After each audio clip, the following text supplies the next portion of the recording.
Boa noite. Essa é uma noite especial. E eu queria, enquanto starta aqui, meu computador, convidar vocês para, eu não sei se quantos têm conhecimento de pessoas que, nesses últimos dias,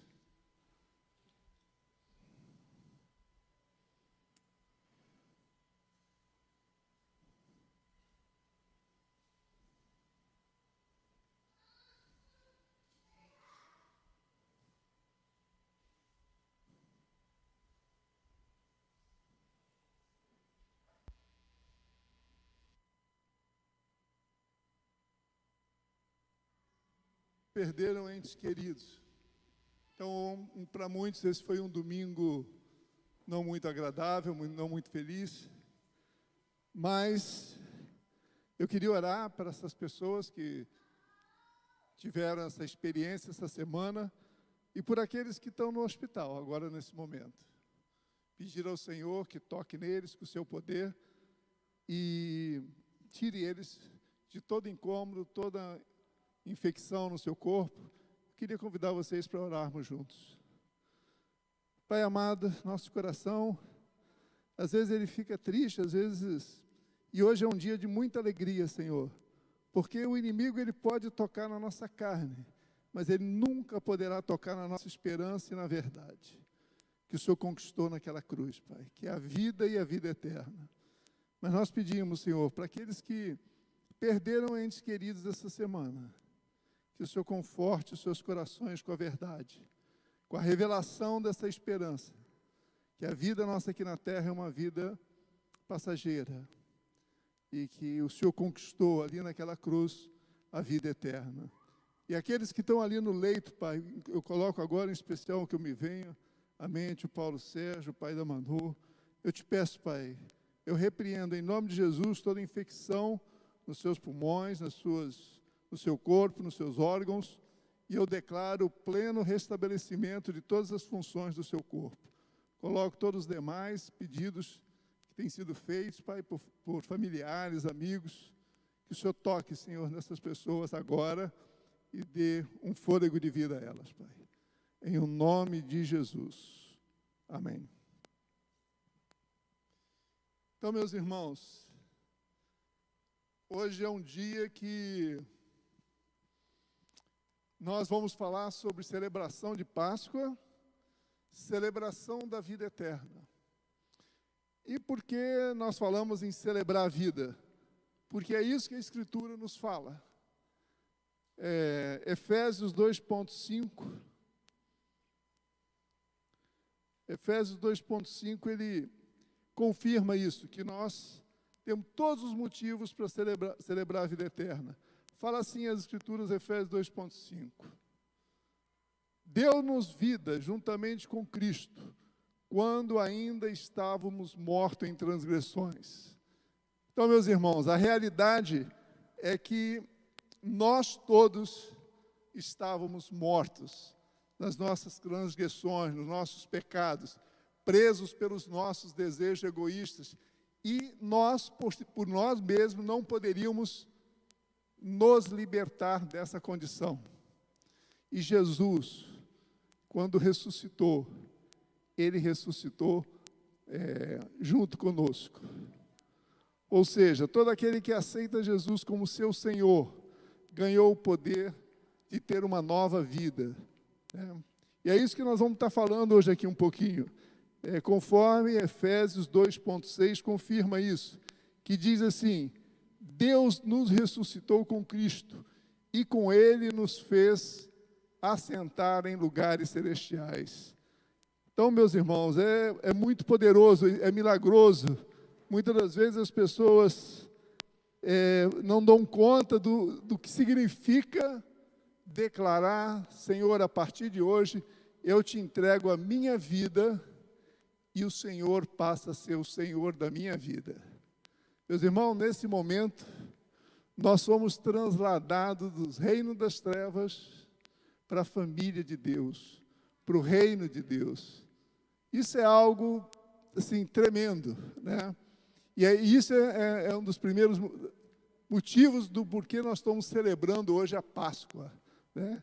Gálatas 4:7 diz que nós somos filhos, herdeiros de Deus por causa de Cristo. Ou seja, nós passamos a fazer parte da família de Deus. Um pai que nos resgatou com o sangue do seu filho. Nós estamos chorando hoje, um ente, às vezes, querido, né? Tem uma senhora, Dona Inês, que ela estava trabalhando conosco uma semana, hoje recebemos a notícia, ela estava trabalhando no berçário, hoje talvez fosse seu terceiro domingo, eu não sei, a semana passada ela não veio porque ela estava enferma, e foi muito triste chegar aqui hoje na igreja, eu e minha esposa recebermos a notícia de que ela havia falecido, mas, então qualquer perda, mesmo eu nunca tendo conhecido, mas eu senti a dor dos seus familiares. Agora, vocês imaginem Deus entregando o seu filho para morrer naquela cruz, sofrer toda espécie de dor, sofrimento, e para que nós pudéssemos estar hoje aqui celebrando a vida. E 1 Coríntios 5:7, né, ele declara claramente que Cristo foi o nosso Cordeiro Pascual, né? No Egito, né, o povo estava escravo, todos conhecem essa história da Páscoa do Egito, do povo de Israel, e Faraó não queria libertar o povo, e então Deus mandou um anjo da morte, queria ferir todo o primogênito, e o sangue, e ele pediu que fosse cada família hebraica, colocasse o sangue de um cordeiro, sem defeito, sem mácula, nos umbrais da sua porta. E quando o anjo da morte chegasse e visse aquele sangue, ele não entraria naquela casa. Pois muito bem, meus irmãos, hoje essa escritura diz que Jesus foi o nosso Cordeiro Pascual. O sangue dele está marcado na nossa testa. Então, quando o anjo da morte vem para nos atingir, ele pode tocar o nosso corpo, mas ele não pode tocar a nossa vida eterna. Porque a nossa vida eterna está guardada em Cristo Jesus. Nós já estamos assentados em lugares celestiais. Isso ninguém pode mudar. Só Deus. Ninguém tem autoridade e poder para mudar essa realidade.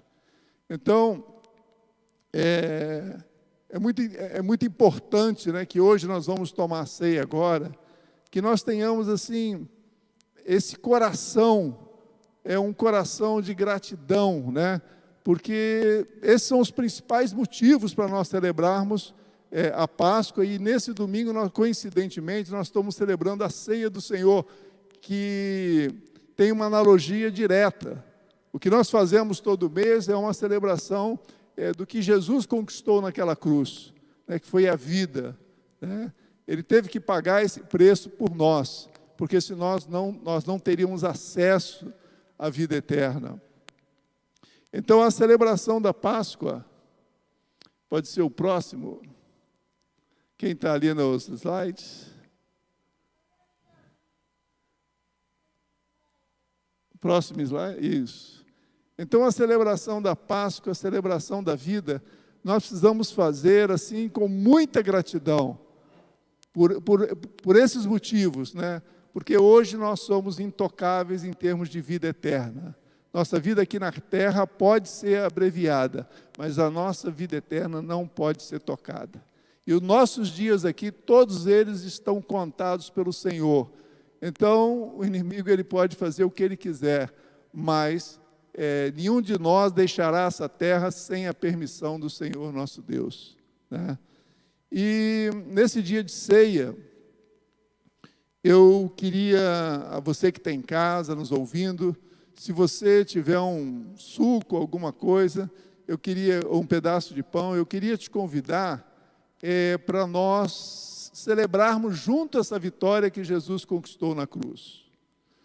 E, na realidade, se tem alguém que nunca deu o passo de tomar essa decisão, de fazer o Senhor Jesus, o Senhor da sua vida, entregar a sua vida a Ele, né, e receber a vida que Deus planejou para ele, para cada um de nós, eu quero te convidar agora para você em casa, ou você aqui nessa nossa reunião, se você nunca tomou essa decisão, eu quero te convidar nesse instante a entregar a sua vida a Jesus e passar conosco a celebrarmos a vida eterna, celebrarmos a Páscoa do Senhor.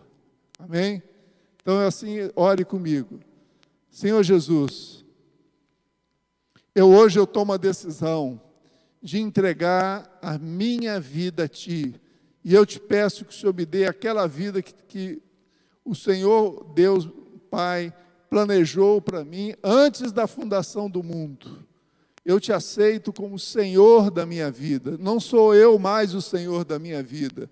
Eu não quero mais viver para satisfazer meus desejos egoístas. Eu quero viver para fazer a Tua vontade, a vontade do meu Deus Pai.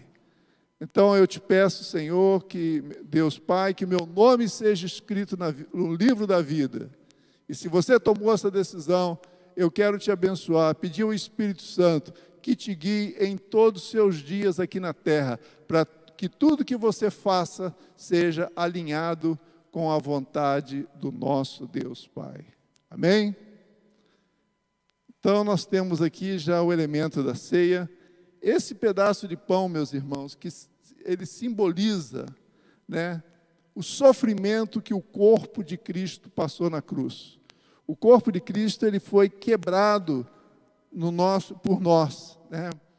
E então, quando nós comermos esse pão, nós tenhamos consciência de que ele representa a dor, o sofrimento que Cristo sofreu naquela cruz, para que nós pudéssemos hoje dizer, nós temos a vida eterna, nós temos a esperança em Cristo Jesus, no sacrifício que Cristo Jesus fez ali na cruz.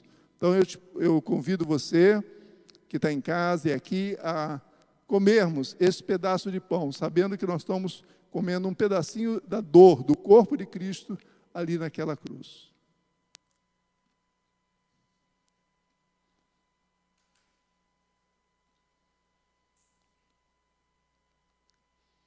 Eu queria pedir ao grupo de louvor para, não sei se foi preparado, uma música.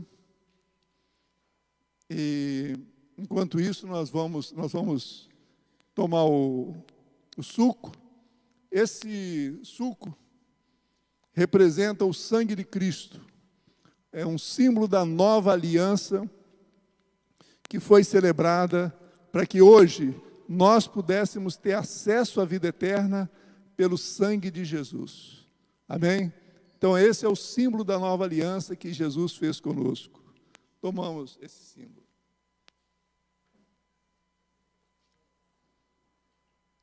Durante esse louvor, eu peço que cada um possa fazer uma reflexão do que tem sido a sua vida, comparado com esse sacrifício que Jesus fez na cruz, com como você tem sido grato todos os dias. Hoje eu amanheci com minha esposa, com muitos louvores, era um louvor atrás do outro, expressando a gratidão do seu coração por aquilo que Jesus conquistou na cruz.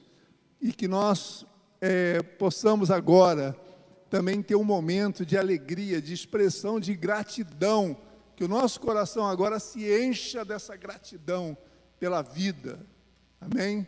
A vida daqueles que estão aqui conosco, daqueles que virão e daqueles que já deixaram a terra, mas estão com Cristo Jesus.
chegar a hora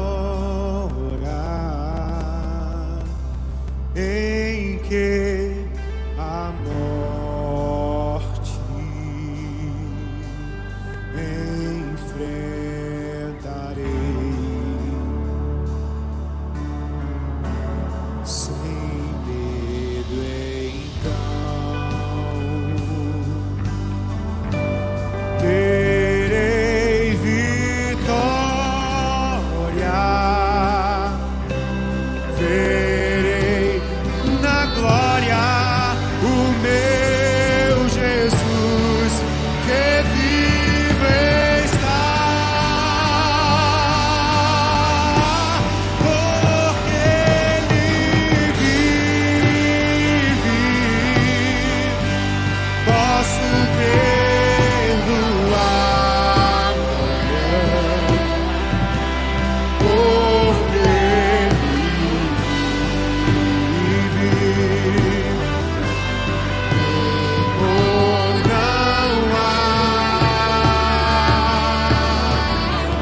Mas eu bem sei que a minha vida está nas mãos do meu Jesus que vive está. Mas eu bem sei que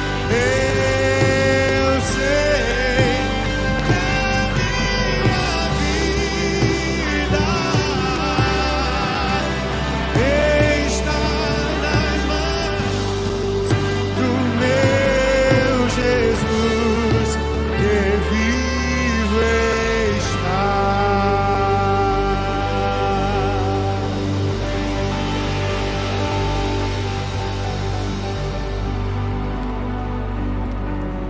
Obrigado, Jesus. Obrigado, Jesus. Obrigado, Jesus.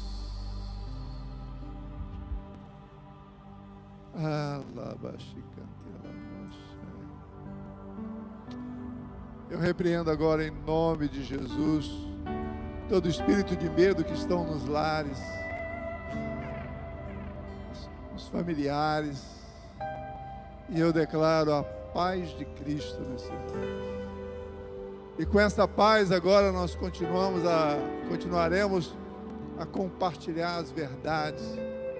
Porque, meus irmãos, se o plano de Deus está limitado a esta vida, nós poderíamos parar agora e dizer para vocês: nós já temos a vida eterna.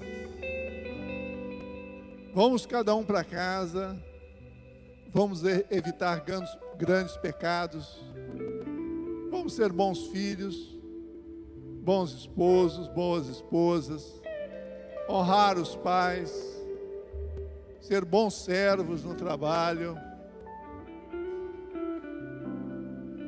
e vamos esperar Jesus voltar, ou se nós formos para a eternidade antes, vamos para o descanso eterno, porque nós já temos a vida eterna. Não há mais nada que a gente possa fazer além disso. Nos congregarmos, ter comunhão, ajudar os necessitados e ponto. Mas tem mais escrituras, meus irmãos. Nos meses de janeiro e fevereiro, por exemplo, nós compartilhamos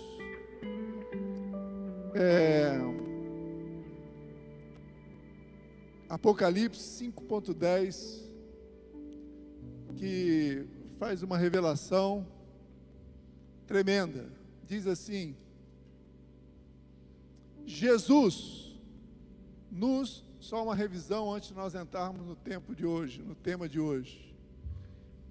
Jesus nos constituiu reis e sacerdotes para o nosso Deus, e eles reinarão sobre a terra.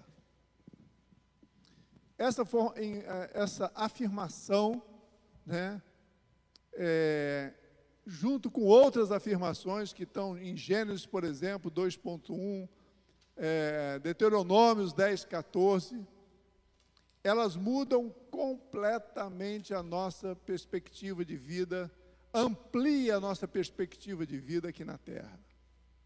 Se nós fizermos um resumo de Gênesis 2.1, Deuteronômio 10:14, Salmos 115:16, Atos 4:24, nós poderíamos resumir essas escrituras dizendo: os céus são os céus do Senhor, a terra e tudo que nela há também, porém,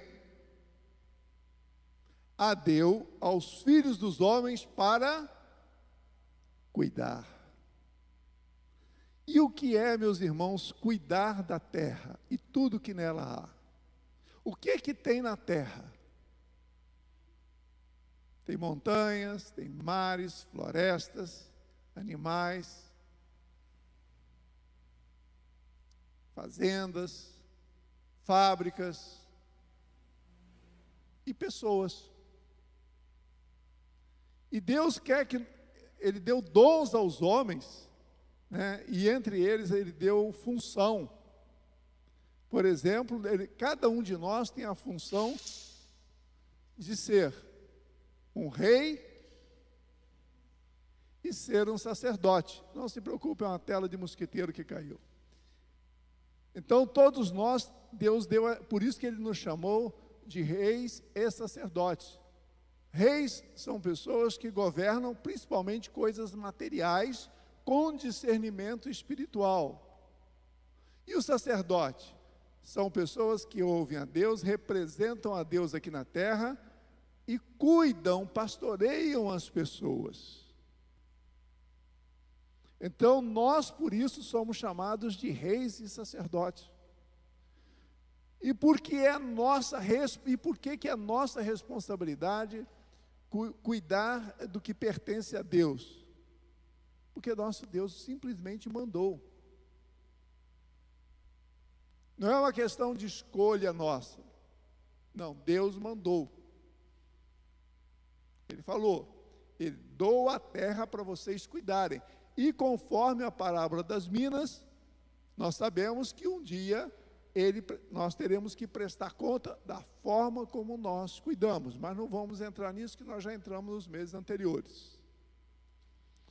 Mas, daí saiu uma outra revelação muito importante, que nós precisamos quebrar alguns paradigmas para que nós possamos viver esta realidade. E isso é, por exemplo, o paradigma que muitas das vezes nós falamos, fulano é da igreja tal, se referindo a uma denominação, eu vou à igreja. Na realidade, Jesus nos chamou, a todos nós, de igreja. E por que Ele usou essa palavra igreja? Porque igreja na época, a palavra de origem é eclesia, ou eclésia. E eclesia era o nome dado a uma assembleia de anciãos, pessoas experientes, que tinham conhecimento, que governavam a cidade com o rei daquela cidade. Por isso Jesus nos chamou de igreja, ou seja, os eleitos e chamados para governar com Ele. Por isso que a palavra de Deus diz que Ele é Rei de reis, Senhor de senhores. Então, nós somos os reis e sacerdotes, aqueles chamados para governar com Jesus sobre essa terra. A questão nossa, sabendo isso, é como nós devemos governar. Pois Deus governa de um modo diferente desse mundo. E nós, todos fomos conformados de acordo com esse mundo. Então, próximo. No mundo, né, o foco é cada um por si. O foco é o dinheiro. E essa disputa, essa busca pelo dinheiro, resulta em quê? Em divisão, conflitos e, consequentemente, pobreza. Pobreza de muitos. Pobreza de muitos. No reino de Deus, o foco não é o dinheiro. O foco não é o lucro. O lucro é uma consequência. O foco, né, se Deus fosse o dono, vamos falar assim, essa empresa é de Deus. Qual é o foco dessa empresa? Qual é a missão dessa em Deus? É prestar um serviço através de um produto ou mesmo um serviço ao próximo. Então, no reino de Deus, o foco é o serviço.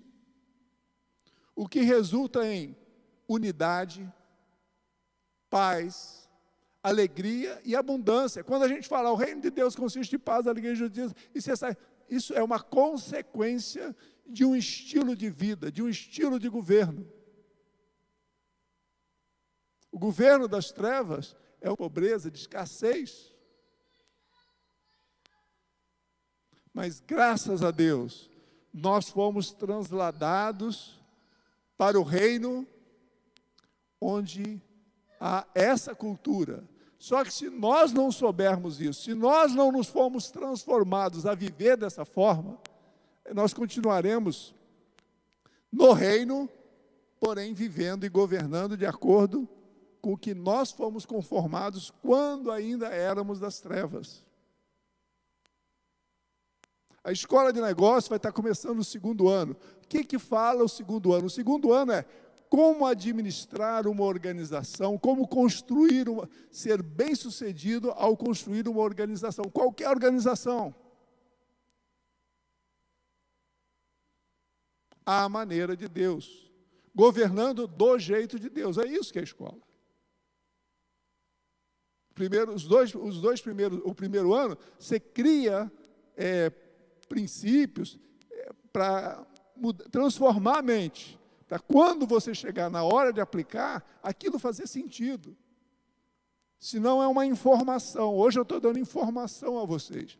Mas se nós criarmos uma metodologia, e eu repetir isso, ou qualquer um de nós, repetirmos isso por um certo período com uma metodologia, nós acabamos pensando dessa forma. Então, a nossa vida cristã não pode se limitar a ouvir uma mensagem. Essa mensagem, talvez, se eu tiver sucesso, êxito, faça você entender o que eu estou falando. Mas isso não transforma a vida. O que transforma uma mente é meditar, é ler muito, é orar muito, é buscar em Deus, é perguntar a Deus, é ouvir de Deus, é esperar a resposta. Eu só sei parte, meus irmãos. Eu só sei um pouquinho. E Deus espera falar, adicionar um pouquinho a cada um de vocês, para nós juntos, em unidade, governarmos da maneira de Deus essa terra. 1 Coríntios 12, 24, revela, há um exemplo, como produzir unidade como membros do corpo de Cristo. Diz assim em 1 Coríntios 12, 12 a 24. Porque, assim como o corpo é um, falando desse corpo aqui, e tem muitos membros, dedinho, cabeça, orelha, boca, língua, e todos os membros, sendo muitos, são um só corpo, assim é Cristo também. Pois todos nós fomos batizados em um Espírito, formando um corpo, quer judeus, quer gregos, quer servos, quer livres, e todos temos bebido de um Espírito. Porque também o corpo não é um só membro, mas muitos. E todos nós sabemos, com essa analogia, que a mão coopera a pegar comida para alimentar o estômago, né? Tudo no nosso corpo coopera a serviço, né? Não tem uma mão que está batendo, a menos que a pessoa ficou, coitada, maluca, aí começa a bater na cabeça, fazer coisas que perdeu o juízo. Mas todas as pessoas de juízo usam todos os elementos do corpo em favor da saúde, da vida do corpo. E assim temos que ser cada um de nós. Nós temos que trabalhar de uma forma que todos nós contribuímos para a vida em abundância de todos, para a saúde dessa terra. Talvez uma das coisas que Deus espere nessa pandemia não sei, a gente não... Eu já vi ouvi muitas coisas e que, passado 2, 3 semanas, aquilo mostrou que não tinha nada a ver com o plano de Deus, né? Então, ficar chutando o plano de Deus, sem ouvir claramente, mas me parece que Deus tem um plano nessa pandemia. É um reset. Vamos recomeçar do zero, porque do jeito que o mundo está indo, a coisa não vai sair bem. Nem para aqueles que já ressuscitaram. 1 Coríntios 12, 24, por exemplo, ele fala da importância de uma cultura de honra entre nós. Olha só o que ele fala. Mas Deus assim formou o corpo, dando muito mais honra ao que tinha falta dela, para que não haja divisão no corpo, mas antes tenham os membros igual cuidado um dos outros. Então, meus irmãos, desprezar esses, assim, por exemplo, dizer detalhes, né? Quem fez a escola sobrenatural sabe que tem um módulo que é só sobre cultura de honra. Cultura de honra é algo que constrói, é produtivo. A cultura de honra, ela gera uma atmosfera produtiva. Você não consegue ter a vida em abundância se você não criar essa atmosfera na sua casa, no seu trabalho, na sua igreja, em qualquer lugar, no grupo de amigos. Nós somos chamados para edificarmos uns aos outros. Por isso que até uma palavra, quando Deus revela, porque nós temos que entender, às vezes a gente confunde, né? Tem uma coisa que é a profecia, é uma revelação sobre algo que vai acontecer, ou do nosso chamado no futuro. Mas a outra coisa é a ciência, dom de ciência, algo que aconteceu no passado. O dom de ciência nós podemos ouvir de Deus, mas também podemos ouvir do diabo, porque o diabo conhece o nosso passado. Nas nossas casas, ele não é onipresente, ele não é onisciente, mas na sua legião, eles visitam as casas. E então, quando alguém fala assim, vai lá e dá uma palavra para o Sérgio Coutinho, sobre o passado dele. Eu era ateu, me tornei espírita por causa disso. Porque alguém revelou, num centro espírita, coisas do meu passado que ninguém sabia. Agora, aquela revelação só me fez me atrair a ele, não mudou a minha vida. Então, por isso que nós temos até, quando ouvimos sobre o passado, discernir, Senhor, o que o Senhor quer? Tá bom, o Senhor está me dizendo que essa pessoa é um ladrão, mas falar isso para ela não vai adiantar nada. O que o Senhor quer? O quê? O Senhor quer encerrar esse processo? Então, o Senhor quer que eu declare na vida dele o quê? Que a partir de hoje, ele é um homem reto, é um homem correto. E aí você muda com uma palavra, com um discernimento do passado, de uma verdade, você muda o futuro daquela pessoa. Então, meus irmãos, tudo que saia da nossa boca deve ser para honrar, para edificar, para construir. É assim que nós construímos vidas. Destruir uma vida é simplesmente falar, você fez isso no passado, você é imprestável, isso não constrói. Isso não constrói. Então, se alguém te falar alguma coisa do passado, não necessariamente foi de Deus. A forma com que você ouve o que foi do passado e o que Deus espera que você faça, aí sim você pode ter uma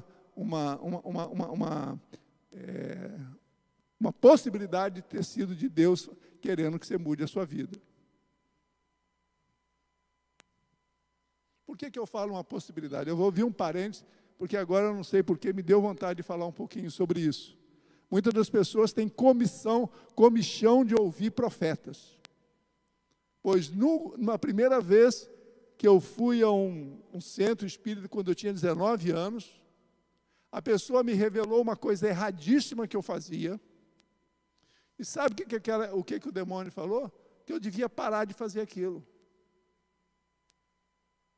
Ora, se o cara me revelou uma coisa que eu fazia, só eu que eu sabia que era errado, e ele mandou eu parar de fazer aquilo, o que eu interpretei? Que eu estava no lugar certo. Conhecia o meu passado e ainda estava me dando um bom conselho. Vocês entendem como é que é astuto? Então nós temos que tomar realmente muito cuidado. Queremos sim ouvir a voz de Deus, mas com muita. Por isso que fazer a escola sobrenatural é muito importante, porque lá você aprende todos esses cuidados. Não só ouvir, mas como discernir a voz e como comunicar essa voz a outras pessoas. Então, nós concluímos, meus irmãos, voltando ao que nós estávamos falando, perdão pelo parêntese, é que todos os cidadãos do reino são igualmente filhos. Não há aqui nessa sala ninguém que para Deus é mais ou menos importante. E nem na sua igreja universal geral do mundo. Ah, mas o Benihim para Deus é igual a cada um de nós. Ele está fazendo o trabalho que Deus deu para ele. Se ele fizer errado, ele vai ser cobrado. Então, todos os cidadãos do reino são igualmente filhos. Eles têm autoridade e poder, mas com destinos diferentes na terra. E nós devemos honrar o bom servo, influenciando no seu destino, seja aqui dentro dessas quatro paredes, ou fora. Eu já falei para vocês, só revisando para quem nunca ouviu, que uma vez nós estávamos aqui numa convenção do Céu na Terra, e eu iria dar uma palavra, umas boas-vindas na parte da tarde, e quando eu fiz a curva ali, aí eu falei, puxa vida, eu não posso esquecer de honrar aos pastores que estão ali presentes. E aí o Senhor falou claramente, por que só os pastores? Por que não todos aqueles que estão no seu destino, ou não me lembro se a palavra foi destino, estão desempenhando uma boa função? Um médico, um engenheiro, um lixeiro.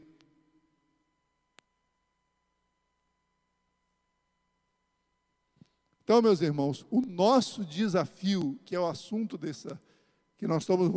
estou apenas fazendo uma introdução hoje, que nós vamos falar em abril, é o desafio de andarmos em unidade, o desafio de sermos um só corpo, né?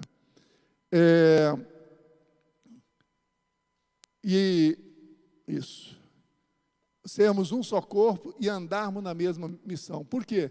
Porque na cultura do mundo, né, nós fomos conformados a vivermos de forma independentes.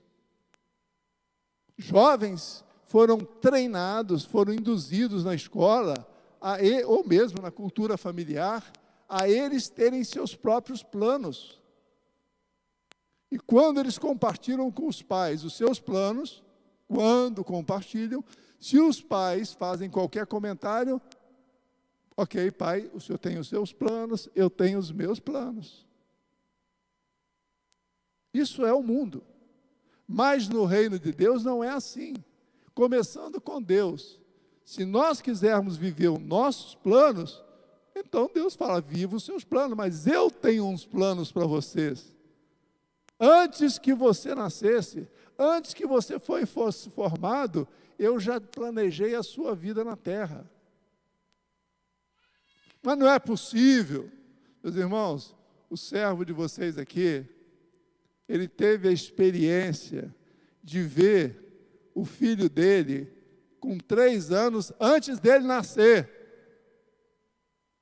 Para confirmar isso, nós já existíamos antes de vir essa terra. Por acaso ele me mostrou com 3 anos, ele poderia me mostrar com 29. Tudo já se passou. Antes da fundação do mundo, eu e você fomos formados. Nós precisamos ter essa revelação, porque com essas revelações, nós mudamos a nossa perspectiva de vida. Deixamos de ser como galinha que fica só ali comendo o que está na frente. Somos águia, olhamos para frente.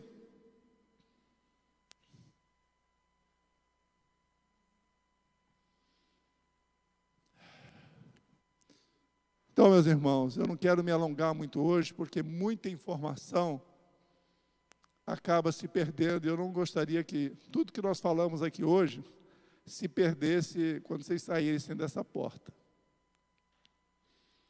Então, eu queria compartilhar mais algumas escrituras, que só para dizer isso, realmente sermos um só corpo é um grande desafio. Se não fosse assim, Paulo em Efésios 4, 1, 4, não pediria assim, da forma com que ele pediu, né? Clamando, dizendo assim, rogo-vos, pois, eu, o prisioneiro do Senhor, que andeis de modo digno da vocação a que fostes chamados, com toda humildade e mansidão, com longanimidade, suportando-vos uns aos outros em amor,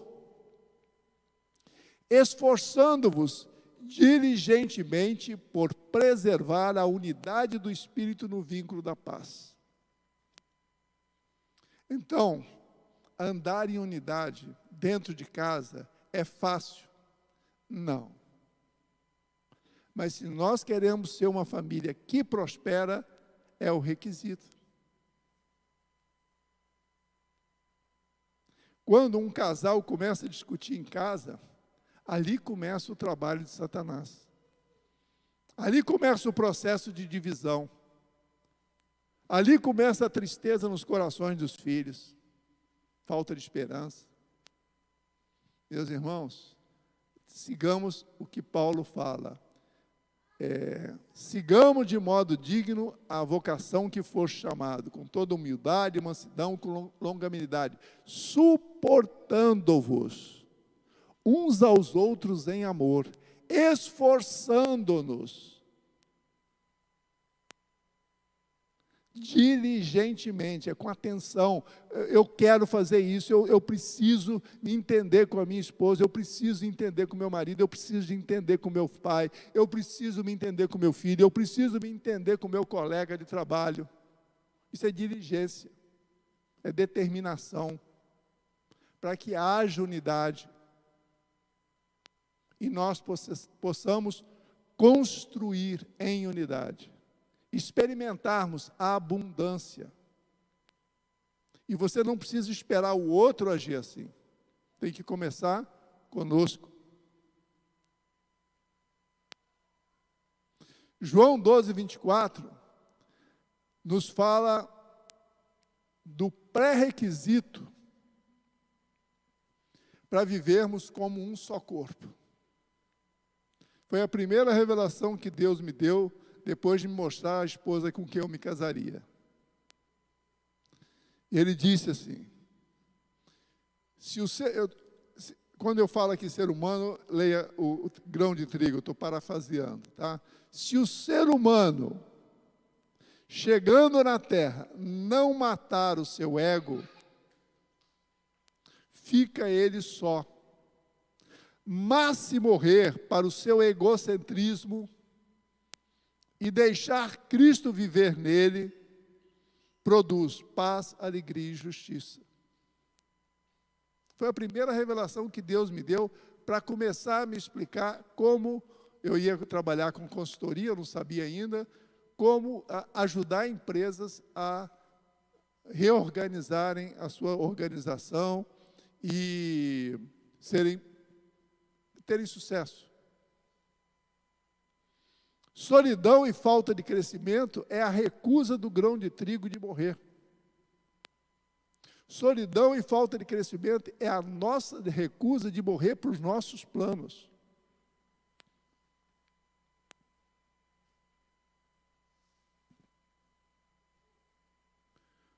Gálatas 2:20, Paulo declara isso de uma forma prática, traduz isso numa experiência prática, que ele, através do Espírito Santo, viveu. Ele disse assim: fui crucificado com Cristo, assim já não sou eu quem vive em mim. A vida que agora vivo no corpo, vivo pela fé no Filho de Deus, que me amou e se entregou por mim. Então, meus irmãos, eu vou finalizar com uma conclusão. Eu queria chamar o grupo de louvor aqui, para que mais uma vez nós pudéssemos ter essa experiência, né, com o Senhor, que isso que nós falamos hoje aqui possa realmente se tornar uma realidade das nossas vidas, que é aprender a andar em unidade como um corpo, construir em unidade. Então,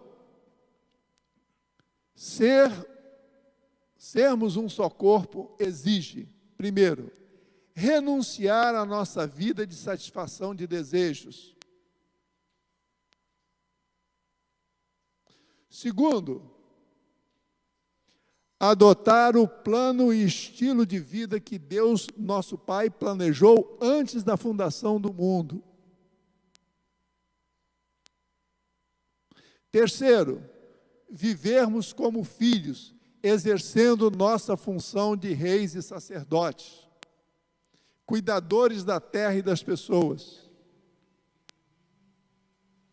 Ouvir a voz de Deus o tempo todo, para que possamos conhecer a sua boa, perfeita e agradável vontade. Então, meus irmãos, eu agora, enquanto o grupo se prepara, eu vou orar e vou deixar os irmãos levar vocês a uma reflexão final. Espírito Santo, eu te peço agora que o Senhor possa abrir os olhos do nosso entendimento, para que o que o Senhor falou conosco essa noite se torne uma realidade, não uma informação, e que nós saiamos hoje aqui dispostos a sermos um só corpo, andarmos em plena unidade em todos os lugares que nós estivermos, fazemos o maior esforço possível para isso, Pai. Dai-nos o fruto do Espírito que nós precisamos, que é longanimidade, mansidão, para que nós tenhamos capacidade de exercitar essa verdade, Pai. É o que eu te peço, no nome de Jesus. E assim eu abençoo a tua igreja, Senhor, para que ela experimente esta realidade de ser um só corpo, ser produtivo, experimentar a tua paz e alegria, criar essa atmosfera de paz e alegria, aonde cada um colocar a planta dos seus pés, levando saúde emocional, Pai, saúde física. Assim eu abençoo a tua igreja no nome de Jesus. Amém.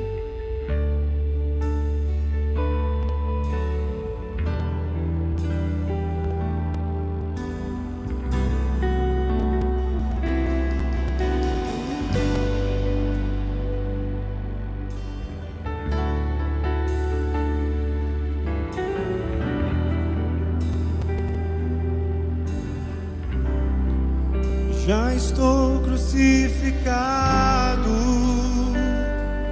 com Cristo. Agora vivo, não mais eu.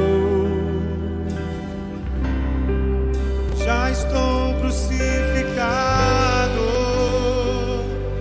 com Cristo. Agora vivo, não mais eu. Já estou crucificado com Cristo. Agora vivo, não mais eu. Já estou crucificado com Cristo. Agora vivo, não mais eu. Cristo vive em mim. Cristo vive em mim. Aleluia. Cristo vive em mim. Aleluia. Cristo vive em mim. Aleluia. Cristo vive em mim. Aleluia. Já estou crucificado com Cristo. Agora vivo, não mais eu. Já estou crucificado com Cristo. Agora vivo, não mais eu.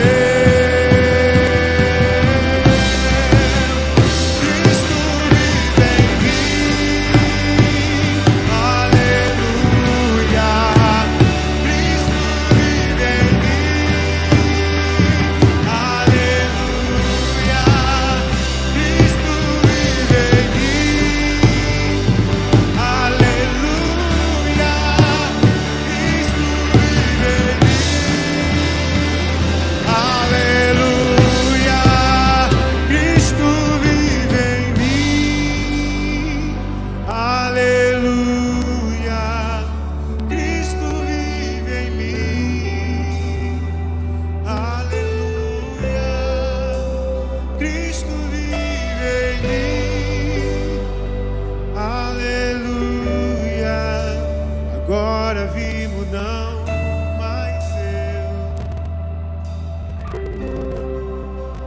Agora vivo, não mais eu.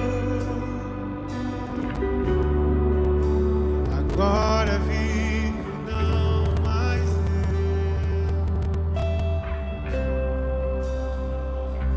Sim, eu amo a mensagem da cruz. Até morrer, eu a vou proclamar.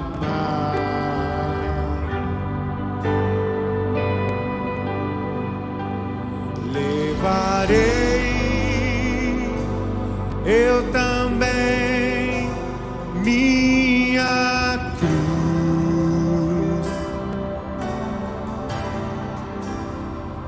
até por